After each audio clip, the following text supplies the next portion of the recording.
I stood in my empty kitchen on Thanksgiving morning, staring at the untouched turkey I'd prepared for 17 people who never came.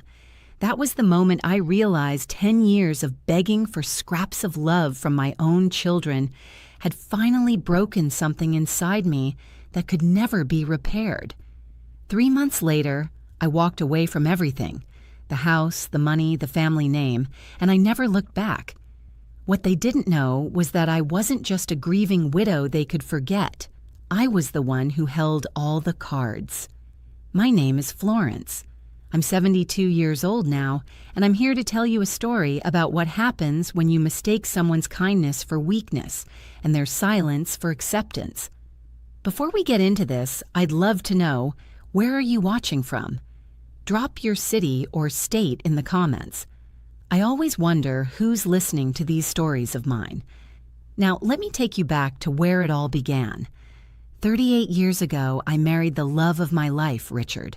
We built everything together: a beautiful home in a quiet neighborhood in Connecticut, 3 children who we raised with every ounce of love we had, and a life that felt like it was pulled straight from the pages of a storybook. Richard worked in commercial real estate development, and I was a school librarian for 30 years. We weren't extraordinarily wealthy, but we were comfortable, stable, and happy. Richard was my best friend. Every morning he'd kiss my forehead before I even opened my eyes. Every evening, we'd sit on our back porch with sweet tea in the summer or hot cocoa in the winter, talking about everything and nothing. When our kids were young, our house was the gathering place. Birthday parties, holiday dinners, Sunday barbecues. Our home was always filled with laughter and love. Our 3 children, Lauren, Michael, and Jennifer, they were our whole world. Lauren was our firstborn, strong-willed and ambitious. Michael was our middle child, quieter but thoughtful. Jennifer was our baby, always the one who needed us most, or so I thought. We paid for their college educations without them taking on a penny of debt. We helped with down payments on their first homes. We babysat our grandchildren every week. We celebrated every milestone with them: graduations, promotions, first steps, first words. We were a close family, or at least I thought we were. Richard and I had this tradition. Every Sunday, we'd have dinner with at least one of the kids' families. It rotated, but someone was always there. Our dining room table had been custom-made to seat 12 because we wanted everyone to fit comfortably. Richard would joke that our house had a revolving door because someone was always coming or going. I loved it. I loved the chaos, the noise, the feeling of being needed and wanted. Then came March 14th, 12 years ago, the day that changed everything. Richard had been feeling off for a few weeks, tired, some chest discomfort he kept brushing off as indigestion. I begged him to see a doctor, but you know how stubborn men can be. He kept saying he was fine, that he'd go next week, next month, until one morning he collapsed in our bedroom while getting dressed for work. The paramedics worked on him for 40 minutes. I watched them do chest compressions, shock his heart, try everything. But my Richard was gone. Massive heart attack. He was 68 years old. The funeral was beautiful in a terrible sort of way. All 3 of our children were there with their families. The church was packed with over 300 people. Everyone said such lovely things about Richard. What a good man he was. What a devoted husband and father. How he'd help this person with business advice or that person with a loan they never had to repay. I stood there in my black dress, numb, trying to hold myself together for the sake of our children and grandchildren. My grandson, Tommy, who was 6 at the time, held my hand during the service. He whispered, "Grandma, is Grandpa really not coming back?" I couldn't answer him. I just squeezed his hand tighter and tried not to fall apart. At the reception afterward, our house was full of people. Everyone brought food, shared memories, offered condolences. I moved through it all like I was underwater, hearing voices but not really processing words. My children handled the logistics. Michael greeted people at the door, Lauren organized the food, Jennifer made sure everyone had what they needed. I was grateful they were taking care of things because I felt like I was barely functioning. That night, after everyone left and it was just me and the kids, we sat in the living room where Richard and I had spent thousands of evenings together. Lauren made tea. Michael built a fire even though it wasn't that cold. I think he just needed something to do with his hands. Jennifer sat next to me on the couch, her head on my shoulder like when she was little. "We're going to get through this together, Mom," Lauren said. "We're family. We'll take care of each other." I believed her. God help me, I believed every word. In those first few weeks after Richard died, our kids were attentive. They called every day, sometimes twice a day. They stopped by with groceries and casseroles. They helped me sort through Richard's things, his clothes, his tools in the garage, his office filled with 30 years of papers and memories. Lauren even stayed at the house for a week to keep me company. Michael mowed the lawn every Saturday like Richard used to. Jennifer called me every morning just to make sure I'd gotten out of bed. I thought, this is what family does. We support each other through the darkness. We'll get through this together. But then something shifted. It started small. The daily phone calls became every few days, then weekly, then sporadic. The visits became shorter, less frequent. I understood. They had their own lives, their own families, their own responsibilities. I didn't want to be a burden. I tried to give them space to live their lives while quietly drowning in my grief, alone in that big, empty house. That first Thanksgiving, without Richard, I assumed I'd spend it with one of the kids like we always had. We'd rotated holidays between their homes for years, but we'd always been together. Always. Lauren called me 2 weeks before Thanksgiving. "Mom, we're doing something small this year, just Brad's family. You understand, right? It's been such a difficult time for everyone." I felt a small pang in my chest, but I swallowed it down. "Of course, sweetheart, I understand." I called Michael. He was having Thanksgiving with his wife's family upstate. "Sorry, Mom. Maybe Christmas." Jennifer was going to her in-laws in Boston, so I spent that first Thanksgiving without Richard completely alone. I made myself a small dinner, set one place at the table, and tried not to look at the empty chair across from me where Richard should have been sitting. I told myself it was just one holiday. Things would get back to normal. Christmas came. This time, I reached out earlier. I offered to host like I always had, to cook the prime rib Richard and I used to make together, to set up the tree and make the house festive like old times.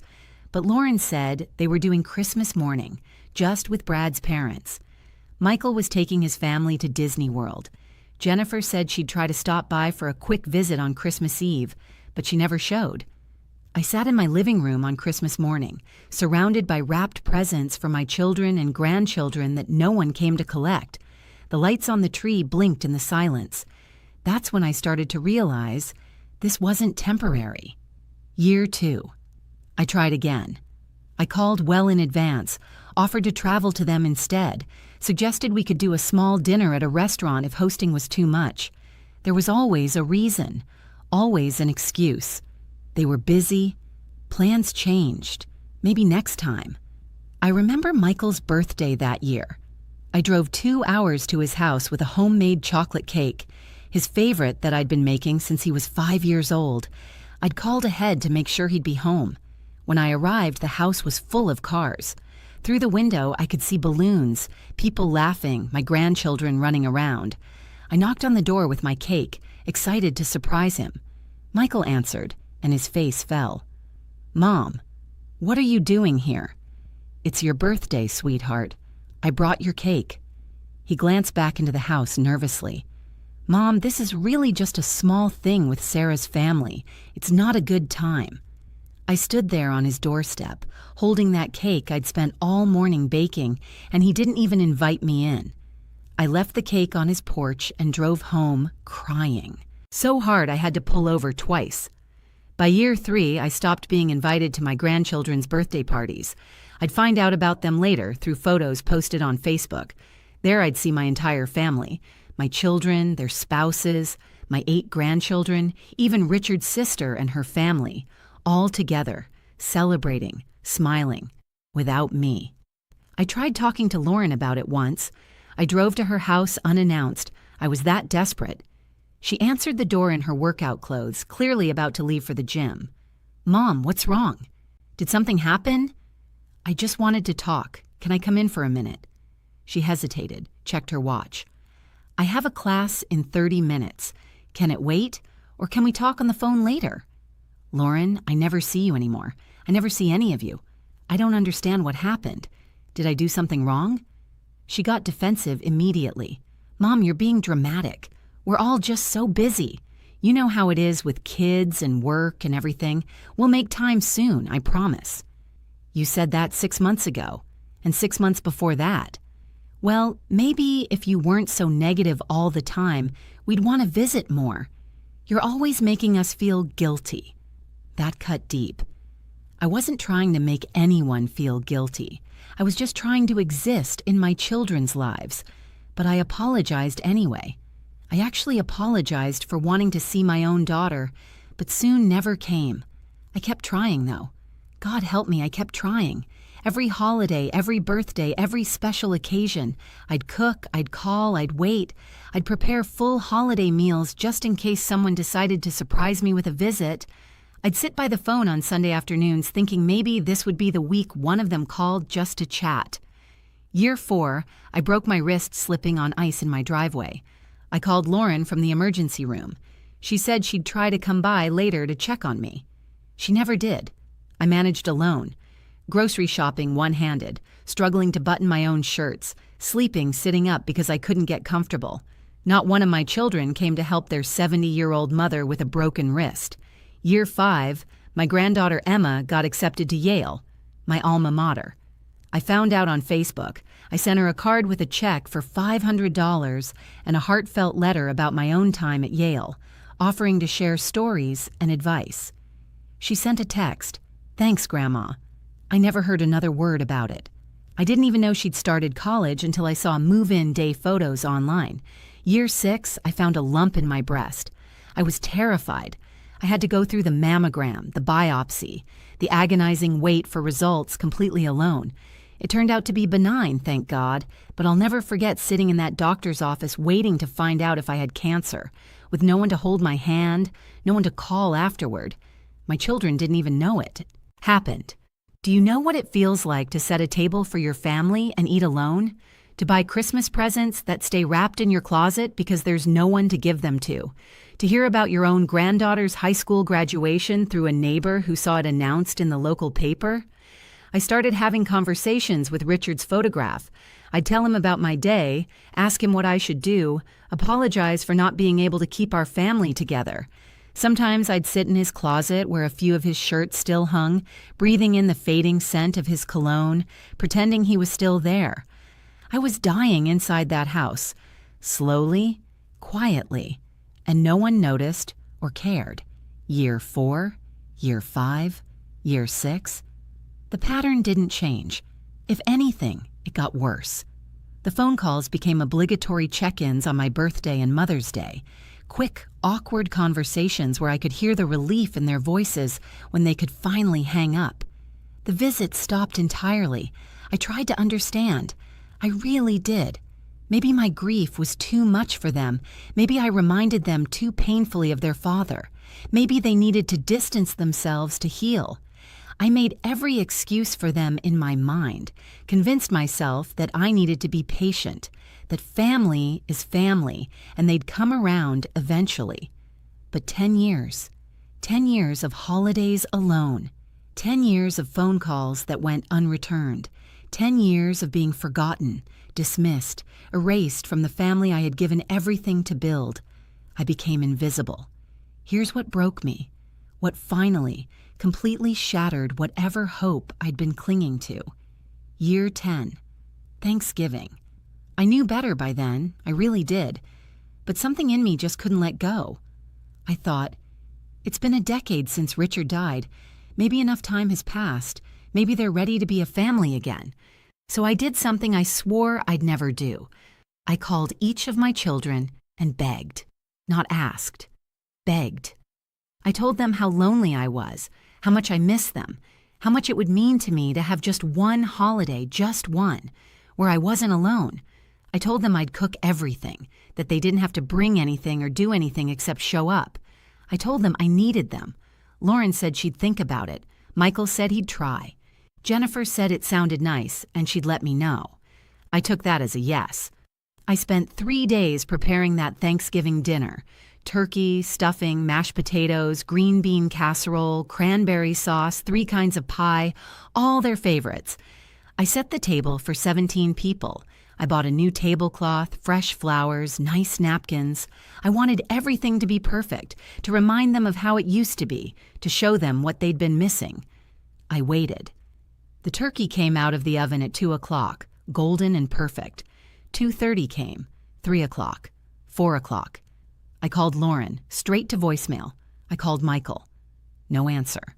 Jennifer wasn't picking up either. 5 o'clock. The food was getting cold. I reheated everything. 6 o'clock, 7 o'clock. By 8 o'clock that night, I was sitting at that table, alone, staring at 17 empty chairs and enough food to feed my entire family that never came. Not one of them came. Not one of them even called to say they weren't coming. I sat there until midnight, and something inside me died. Not the quick death like Richard's heart attack. This was slower, colder. It was the death of hope, the death of denial, the death of the woman who believed her children loved her. That night I made a decision. I was done begging. I was done waiting. I was done being erased. If they wanted to act like I didn't exist, then I'd make it real. You see, there was something my children didn't know, something Richard and I had never told them because we didn't want them to view us differently or treat us like a bank account. Richard's commercial real estate business had been far more successful than anyone realized. We lived modestly. We didn't believe in flashy displays of wealth. We wanted our children to learn the value of hard work, to build their own lives, to not depend on us financially. But we had money, significant money, investments, properties, accounts they knew nothing about. The house they grew up in, it was paid off decades ago and had tripled in value. Richard's life insurance policy, substantial. His retirement accounts and investments, even more substantial. And here's the thing, I had been managing all of it since Richard died. I'd been making sure the properties stayed profitable. The investments grew. The money was handled wisely. I'd also been quietly helping my children more than they realized. Michael's daughter's private school tuition that he couldn't quite afford. I'd been paying half of it through an anonymous scholarship. Jennifer's husband's business that needed capital to expand. I'd been one of his silent investors. Lauren's mortgage payment when she lost her job 2 years ago. I'd covered 3 months of it through a check she thought came from her father's old company. They had no idea. And they never asked where I got the money to help them. They just took it and moved on with their lives, still not having time for a phone call or a visit. The Monday after that devastating Thanksgiving, I walked into my lawyer's office. Gerald had been Richard's attorney and friend for 30 years. "Gerald, I need to make some changes," I said calmly. "Big changes." Over the next 3 months, I systematically dismantled the life I'd built in Connecticut. I sold the family home, the house where I'd raised my children, where Richard and I had spent 38 years together. I sold it for $2.3 million to a lovely young couple expecting their first child. I hoped they'd fill it with more love than it had held in the last decade. I liquidated investments, closed joint accounts, transferred everything into my name alone. I paid off the money I'd secretly loaned to my children's ventures and closed those arrangements. I stopped the tuition payments, stopped the financial support I'd been providing without their knowledge. I cut every single financial thread that tied me to them. Then I called each of them one final time. "Lauren, it's Mom. I'm calling to let you know I'm selling the house and moving. I don't know where yet, but I need a fresh start. If there's anything you want from the house, your old room, family photos, any keepsakes, you have 2 weeks to come get them. Otherwise, they'll go to charity or the new owners. Goodbye, sweetheart." The same message to Michael and Jennifer. Brief, polite, final. You know what? Not one of them came to get anything. Not one of them asked where I was going or if I was okay or if I needed help with the move. Lauren sent a text. "Okay, Mom. Good luck with everything." Michael didn't respond at all.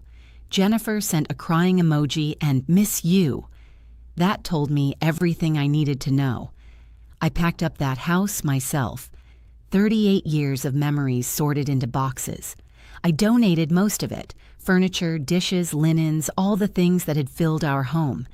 I kept only what fit in my car: some clothes, a few photo albums, Richard's wedding ring, and one quilt my mother had made. Everything else, the china we'd used for every holiday, the furniture we'd picked out together, the kids' old toys I'd saved in the attic, I let go. The hardest part was Richard's woodworking shop in the garage. He'd built cribs for all the grandchildren in there, picture frames, a beautiful hope chest for Jennifer's wedding. I stood in that shop for an hour, running my hands over his tools, smelling the sawdust, crying until I had nothing left. Then I donated it all to a vocational school. At least someone would use those tools to create something. By March, almost exactly 11 years after Richard died, I was gone. I took my money, bought a small but beautiful condo in Charleston, South Carolina, where no one knew me and I could start fresh. I picked Charleston because Richard and I had honeymooned there. I wanted to be somewhere that held good memories, where I could build new ones without the weight of all that rejection. I changed my phone number. I didn't leave a forwarding address. I opened new bank accounts, set up a new life, and I disappeared. The first morning I woke up in Charleston, I sat on my balcony with coffee and watched the sun rise over the harbor. I didn't check my phone hoping for a call. I didn't plan my day around being available in case someone needed me. I didn't feel that constant ache of waiting for people who weren't coming. For the first time in 11 years, I felt free. I wasn't waiting for phone calls that wouldn't come.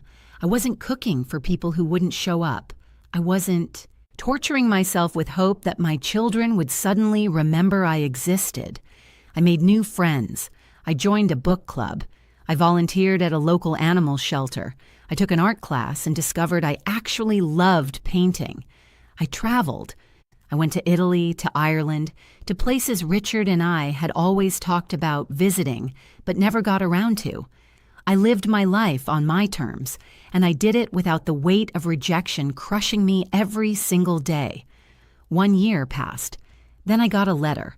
It came to my old address and was forwarded through my lawyer, the only person who knew where I was. It was from Lauren. "Mom, we need to talk. It's urgent. Please call me immediately." I didn't call.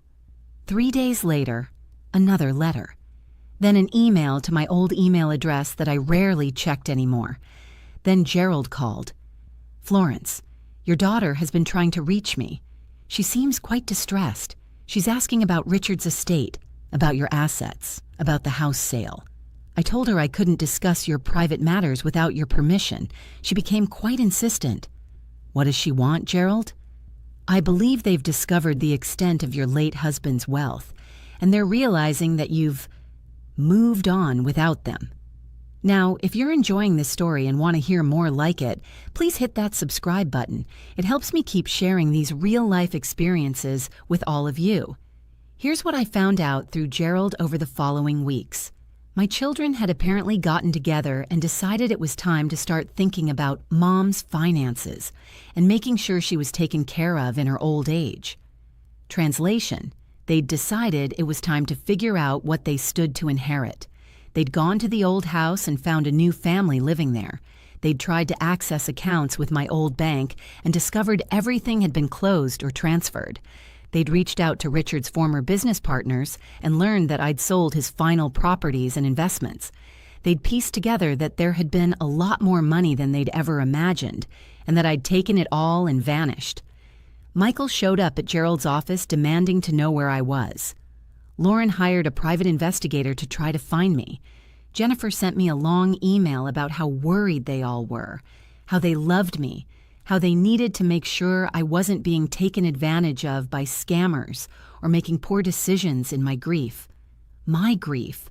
After 11 years, after 10 years of holidays alone, after a decade of being forgotten, now they were worried about my grief. Gerald asked me what I wanted to do. "Forward them my new email address," I said. "Let's see what they really want." The emails came flooding in, All three of them suddenly so concerned, so loving, so desperate to reconnect. "Mom, we've been trying to reach you. Why did you leave without telling us where you were going? We've been so worried." Lauren: "Mom, this is crazy. You can't just disappear like this. We're your family. We need to know you're safe. Call me, please." Michael: "Mom, I miss you so much. Can we please talk? I don't understand why you left. Come home. Let's work this out." Jennifer: "I sat with those emails for a week before I responded. I wanted to be clear-headed, not emotional.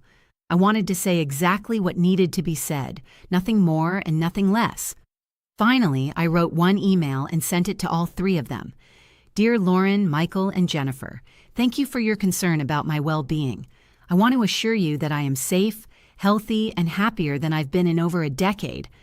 I left Connecticut and chose not to share my whereabouts because I needed to start a life where I wasn't waiting for children who clearly had no time for their mother.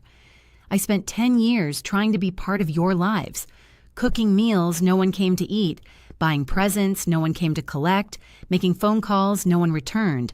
I watched my grandchildren grow up through Facebook photos because I wasn't invited to be there in person. After your father died, I needed you, and you weren't there. For 11 years, I grieved alone while you got on with your lives. I understand that you were hurting too, that you had your own grief and your own lives to live. But you had each other. You had your spouses, your children, your siblings. I had no one. So yes, I sold the house. Yes, I took the money, my money that your father and I earned and saved together. Yes, I started over somewhere new where I'm not defined by being the mother you forgot about. I noticed that you only reached out when you discovered there was money involved.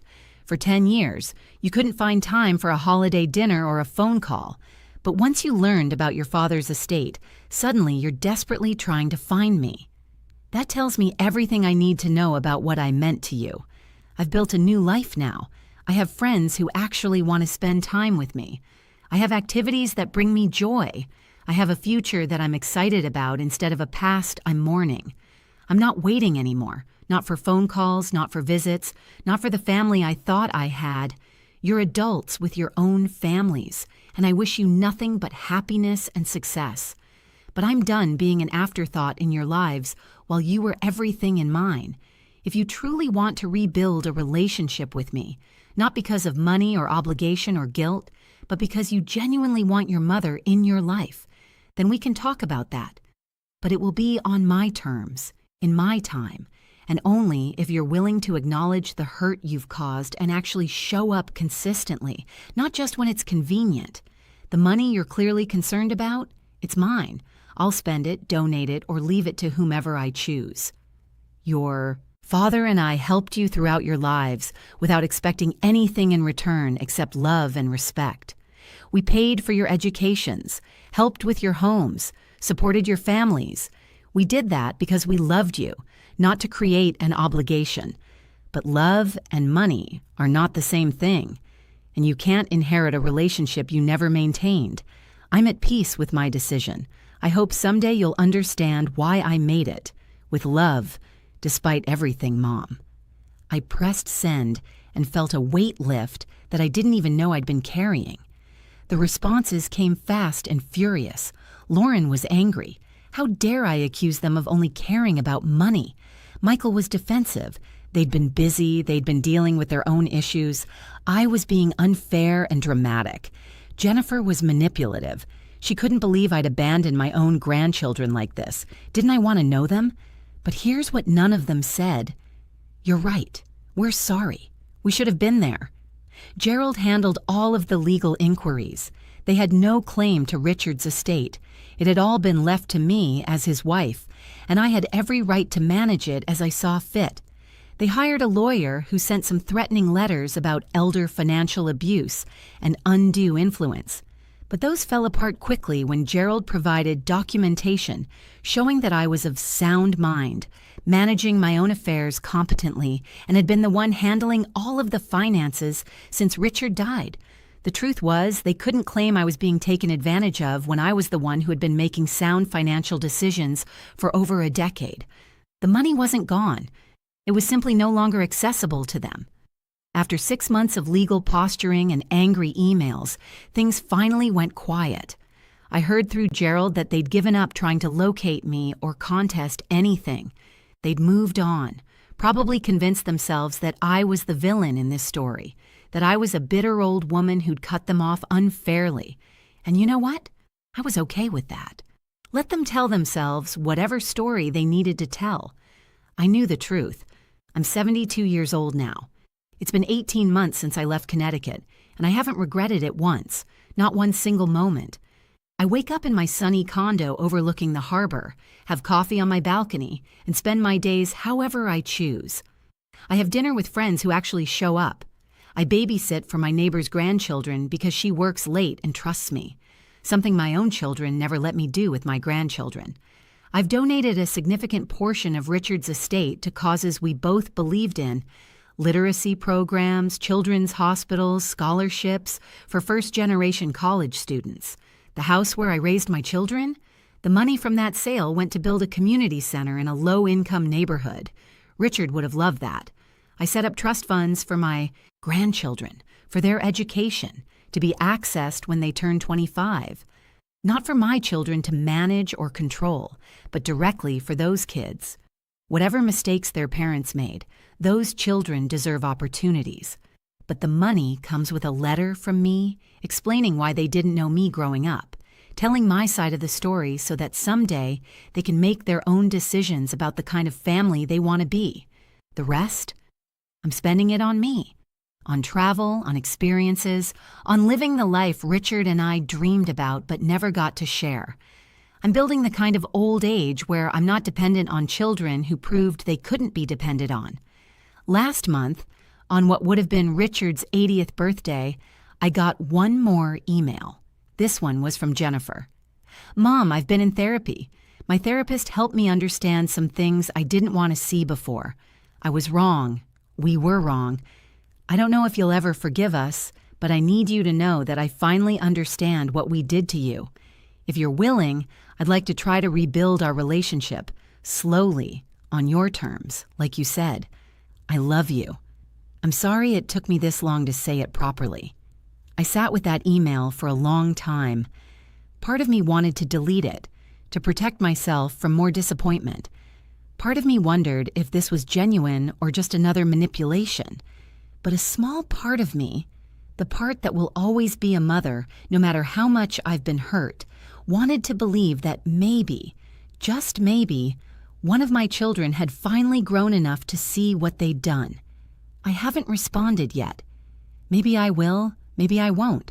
The point is, I get to decide. I'm not desperate anymore. I'm not waiting anymore. I'm not begging anymore. I reclaimed my life, my money, my dignity, and my future. And if they want to be part of it now, they'll have to earn it the same way anyone else would, through genuine care, consistent effort, and respect. That's my story. A decade of being invisible, followed by the choice to disappear on my own terms. And you know what? Sometimes the best justice is simply refusing to stay in a place where you're not valued. I'm Florence. I'm 72 years old, and for the first time in 11 years, I'm finally free.